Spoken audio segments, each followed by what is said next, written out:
Sometimes I watch the highlights of the 2026 World Cup matches on TVRI's YouTube channel. Strangely, many of the comments are not about the matches at all.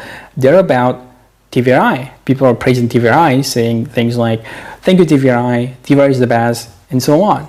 What these people seem to forget is that they're only watching for free because TVRI used taxpayers' money to purchase the broadcasting rights for the 2026 World Cup, right? Reports circulating publicly suggest that the broadcasting rights cost around 1.3 trillion rupiah. TVRI itself refused to disclose the contract value when questioned during the parliamentary hearing. During discussions with the DPR, it was mentioned that TVRI had already sent 1.5 billion rupiah down payment as part of the contracting process. Looking at the market price of World Cup broadcasting rights and the amounts publicly disclosed by other countries, it is highly likely that TVRI paid well over 1 trillion rupiah. TVRI's refusal to publish the actual figure is deeply troubling because this is public money, right? Tax revenue is not meant to fund entertainment.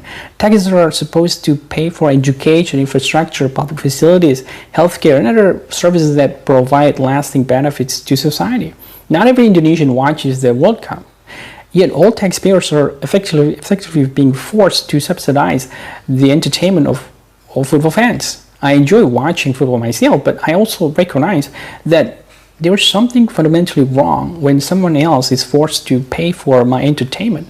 The people who watch the World Cup should be the ones paying for it, right? If Indonesia had qualified for the 2020 World Cup, there might be at least an argument for public funding, although even then, such spending would deserve serious scrutiny and justification. Expenditures of this magnitude should require parliamentary approval and full transparency to the public. 1.3 trillion rupiah could fund countless projects that generate long-term benefits for Indonesians. Instead, the money is spent on an event that disappears the moment the tournament ends.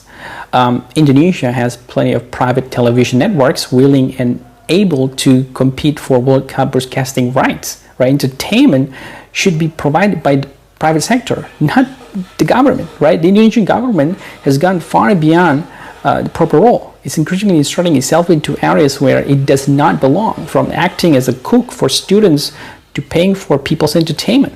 A government that spends taxpayers' money on entertainment while refusing to disclose the true cost is not acting transparently. And the public should be asking far tougher questions than "Thank you, TVRI." Instead, they should be asking, how much did this actually cost? Who approved this? Right? And why was it considered a priority in the first place?